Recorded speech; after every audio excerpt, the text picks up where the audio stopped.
নমস্কাৰ চাবলৈ আৰম্ভ কৰিছে আছামিজ ট্ৰেণ্ডিং। আজি 7 জুন আৰু আজি ৰাতিপুৱাৰ কেইবাটাও গুৰুত্বপূৰ্ণ খবৰ আহি পৰিছে আৰু এনেধৰণৰ খবৰসমূহ নিতৌ চাবলৈ চেনেলটো ছাবস্ক্ৰাইব কৰি ভিডিঅ'টোত এটা লাইক কৰি দিব লৈছে। আজি ৰাতিপুৱাৰ প্ৰথমটো গুৰুত্বপূৰ্ণ খবৰ, মন্ত্ৰিত্বক লৈ টনা আজোৰা বিজেপি, জেডিইউ আৰু টিডিপিৰ লগত। ভাৰতীয় জনতা পাৰ্টিৰ বাবে সহজ নহ'ব চৰকাৰ চলোৱা।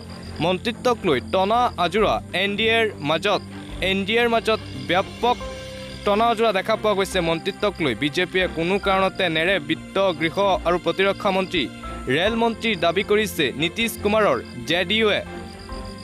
চিৰাগ পাছোৱানৰ এলজেপিকো লাগে ৰেল বিভাগ। ইয়াৰ উপৰিও জেডিয়ে বিচাৰিছে আন দুটাকৈ গুৰুত্বপূৰ্ণ বিভাগ লাগে জেডিইউৰ। চন্দ্ৰবাবু নাইডুৰ টিডিপিয়ে বিচাৰিছে লোকসভাৰ অধ্যক্ষৰ পদ। বিজেপিয়ে এৰিব বিচৰা নাই লোকসভাৰ অধ্যক্ষৰ পদ। ইয়াৰ উপৰিও টিডিপিয়ে বিচাৰিছে 5টাকৈ মন্ত্ৰিত্ব। ব্যাপক টনা আজোৰা দেখা পোৱা গৈছে। প্ৰধানমন্ত্ৰী নৰেন্দ্ৰ মোদীৰ ঘৰত হাই ভল্টেজ বৈঠক অনুষ্ঠিত হৈ আছে।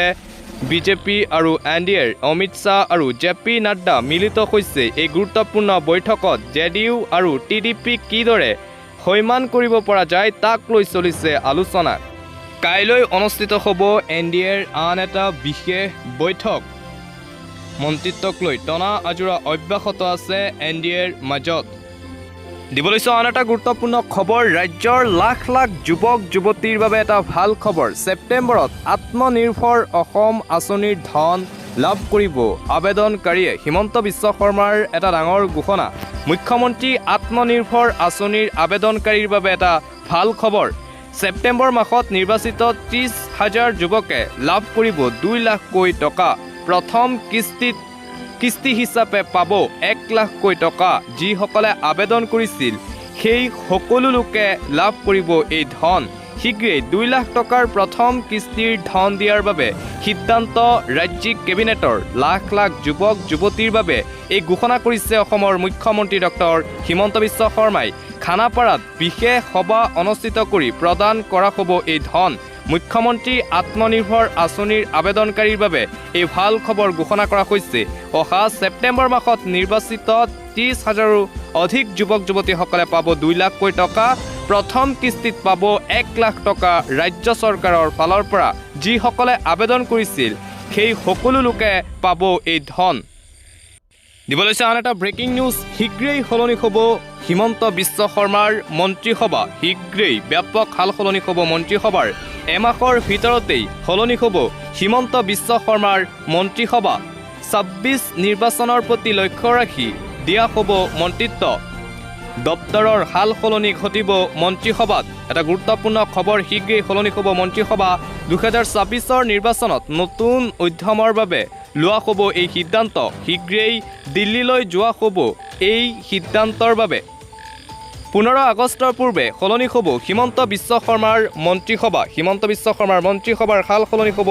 এমাহৰ ভিতৰতে সলনি হ'ব হিমন্ত বিশ্ব শৰ্মাৰ মন্ত্ৰীসভা। 2024 নিৰ্বাচনৰ প্ৰতি লক্ষ্য ৰাখি দিয়া হ'ব মন্ত্ৰিত্ব। দপ্তৰৰ সাল সলনি ঘটিব মন্ত্ৰীসভাত।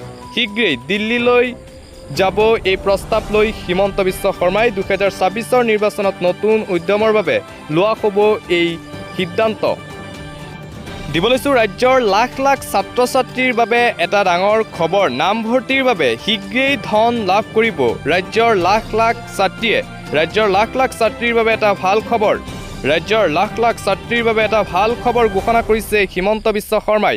শীঘ্ৰেই মেট্ৰিক আৰু উচ্চতৰ মাধ্যমিক চূড়ান্ত পৰীক্ষাত উত্তীৰ্ণ ছাত্ৰীয়ে পাব ধন।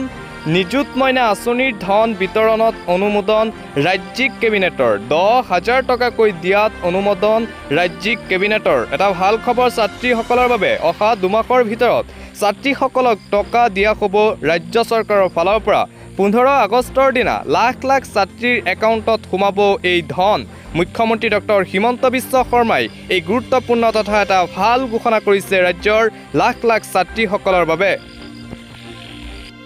পৰৱৰ্তী খবৰ, ৰাজ্যৰ ৰাজনীতিৰ বাবে এটা ডাঙৰ খবৰ। ৰাজ্যৰ ৰাজনীতিক লৈ এটা ডাঙৰ খবৰ।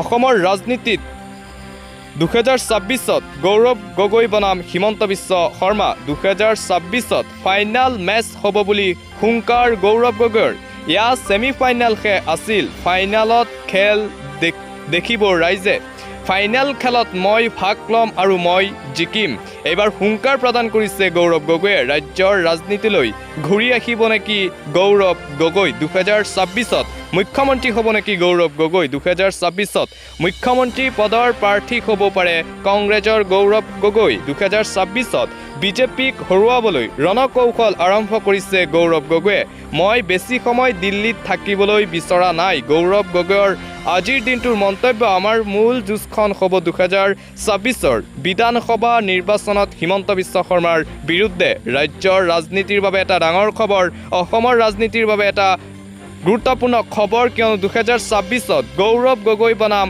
হিমন্ত বিশ্ব শৰ্মাৰ যুঁজ 2026 ফাইনেল মেচ হ'ব বুলি হুংকাৰ প্ৰদান কৰিছে গৌৰৱ গগৈয়ে হিমন্ত বিশ্ব শৰ্মাক ইয়া ছেমি ফাইনেলহে আছিল ফাইনেলত খেল দেখিব ৰাইজে ফাইনেল খেলত মই ভাগ ল'ম আৰু মই জিকিম আজিৰ দিনটোত গৌৰৱ গগৈয়ে এইদৰে হিমন্ত বিশ্ব শৰ্মাক অপেন চেলেঞ্জ কৰে 2026 লোকসভা নিৰ্বাচনক লৈ দিবলৈছো বতৰক লৈ এটা গুৰুত্বপূৰ্ণ খবৰ আগন্তুক 24 ঘণ্টাত ৰাজ্যত হ'ব প্ৰচণ্ড বৰষুণ আঞ্চলিক বতৰ বিজ্ঞান কেন্দ্ৰৰ ফালৰ পৰা পুনৰবাৰ সতৰ্কবাণী জাৰি কৰা হৈছে ৰাজ্যজুৰি ৰাজ্যৰ কেইবাটাও জিলাত ৰেড এলাৰ্ট য়েল্লো এলাৰ্ট আৰু অৰেঞ্জ এলাৰ্ট জাৰি কৰিছে আঞ্চলিক বতৰ বিজ্ঞান কেন্দ্ৰই আগন্তুক 24 ঘণ্টাত ৰাজ্যত হ'ব প্ৰচণ্ড বৰষুণ প্ৰতি ঘণ্টাত 40 কিলোমিটাৰ বেগত আহিব ধুমুহা অহা 24 ঘণ্টাত 64 কিলোমিটাৰতকৈ অধিক বেগত আহিব ধুমুহা 8 জুন পৰ্যন্ত ৰাজ্যত হ'ব প্ৰচণ্ড বৰষুণ বতৰ বিজ্ঞান কেন্দ্ৰৰ ফালৰ পৰা জাৰি কৰা হৈছে য়েল্লো আৰু অৰেঞ্জ এলাৰ্ট ধুমুহা বৰষুণৰ লগতে হ'ব প্ৰচণ্ড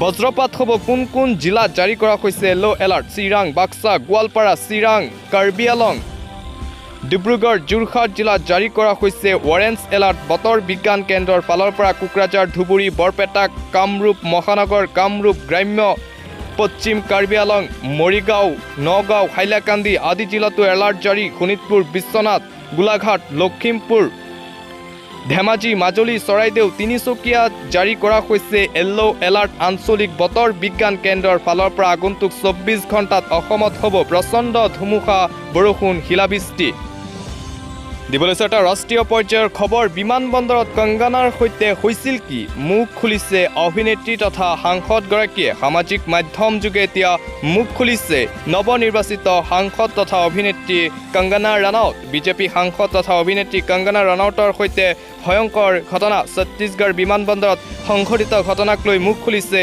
সাংসদগৰাকীয়ে বিমানবন্দৰৰ ভিতৰতে এগৰাকী CISFৰ মহিলা জোৱানে ফুদাইছিল চৰ ইয়াক লৈ জোৱানগৰাকীৰ সৈতে বাক বিতণ্ডা হৈছিল সাংসদগৰাকীৰ অভিনেত্ৰীৰ প্ৰশ্নত কৃষক প্ৰতিবাদৰ কথা কৈছিল জোৱানগৰাকীয়ে ছত্তীশগড়ৰ পৰা দিল্লীলৈ গৈ আছিল নৱনিৰ্বাচিত সাংসদ তথা অভিনেত্ৰী কংগনা ৰানাউত ইতিমধ্যে আটক কৰা হৈছে CISFৰ মহিলা জোৱানগৰাকীক কি কাৰণত কংগনাৰ ওপৰত আক্ৰমণ সংঘটিত হ'ল সেয়া স্পষ্ট হোৱা নাই এতিয়ালৈকে বিজেপি সাংসদ তথা অভিনেত্ৰী কংগনা ৰানাউতৰ সৈতে ভয়ংকৰ ঘটনা সংঘটিত হ'ল ছত্তীশগড় বিমানবন্দৰত সংঘটিত ঘটনাক লৈ মুখ খুলিছে সাংসদগৰাকীয়ে সামাজিক মাধ্যম যোগে মুখ খুলিছে সাংসদগৰাকীয়ে বিমানবন্দৰৰ ভিতৰতে এগৰাকী CISFৰ মহিলা জোৱানে ফুদাইছিল চৰ কংগনা ৰানাউতক ইয়াকে লৈ জোৱানগৰাকীৰ সৈতে বাক বিতণ্ডাত লিপ্ত হৈছিল সাংসদগৰাকী অভিনেত্ৰীৰ প্ৰশ্নত কৃষক প্ৰতিবাদৰ কথা কৈছিল জোৱানগৰাকীয়ে ছত্তীশগড়ৰ পৰা দিল্লীলৈ গৈ আছিল নৱনিৰ্বাচিত